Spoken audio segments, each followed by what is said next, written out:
بە سەرپەرشتی کۆسڕەت ڕەسوولعەلی جێگری سکرتێری گشتی کۆبوونەوەی ئاسایی مەکتەبی سیاسی یەکێتی نیشتیمانی کوردستان لە سلێمانی بۆ تاوتوێکردنی دۆخی کوردستان عێراق ناوچەکە ئەرکەکانی ڕیفراندۆم و نەخشەڕێگای یەکێتی و سەردان و کۆبوونەوەکانی وەفدی یەکێتی بۆ ئێران و لەگەڵ لایەنە سیاسەکانی کوردستان هەوڵەکان بۆ چارەسەری کێشەکانی هەرێمی کوردستان بەڕێوەچوو. دوای کۆتایی هاتنی کۆبوونەوەکەش مەکتەبی سیاسی ڕاگەیەندراوێکی بڵاو کردە و تێیدا ئەو بڕیاریانەی ئاشکرا کرد کە لە کۆبوونەوەکەدا دەرکراون، لەوانە پێکهێنانی وەفدێک بە سەرۆکایەتی مەلا بەختیار لێپسراوی دەستەی کارگێڕی و ئەندامەتی عیماد ئەحمەد، ڕەفعەت عەبدوڵڵا، شێخ جەعفەر شێخ مستەفا، عەدنانی حەمەیمینا، فەرید ئەسەسەرد، خالید شوانی بۆ کۆبوونەوە لەگەڵ پارتی دیموکراتی کوردستان لەسەر وەڵامەکەی پارتی بۆ نەخشەڕێگاکەی یەکێتی.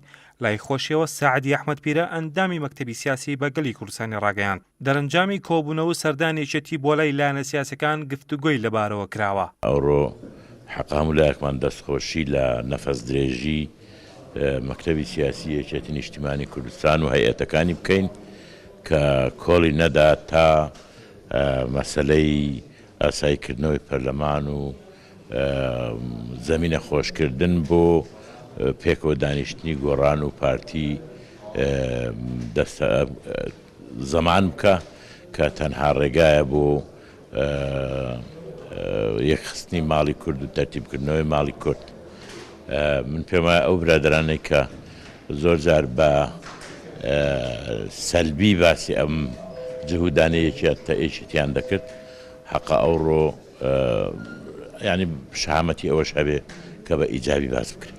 هەروەک مەکتەبی سیاسی یەکێتی تەئکیدی کردەوە کە یەکێتی پێی پەسەندە بە هەوڵی هەموو لایەک و ئامادەکاریی سیاسی گونجاو پەرلەمانی کوردستان تا ڕۆژی 10 مانگی داهاتوو ئاسایی بکرێتەوە، چیتر کات بە فیڕۆ نەدرێت. لەبارەی جیابوونەوەی ئەنجومەنی باڵای ئیسلامی لە عێراق، یەکێتی دەڵێت جیابوونەوەی ئەنجومەنی باڵای ئیسلامی لە عێراق بەلای یەکێتی نیشتیمانی کوردستانەوە جێگەی داخا.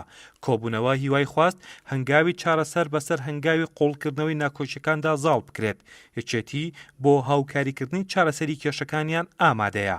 هەروەک یەکێتی نیشتیمانی کوردستان بەباشی دەزانێت کۆبوونەوەی هەموو حزبە کوردستانەکان کە پێکەوە بڕیاری ئەنجامدانی ڕیفراندۆمیان داوە ئەنجام بدرێت بۆ تاوتوێکردنی هەوڵەکانی ڕیفراندۆم و کاردانەوەکان لە جیهان و ناوچەکە و ناو کوردستان بەرامبەر بە ڕیفراندۆم.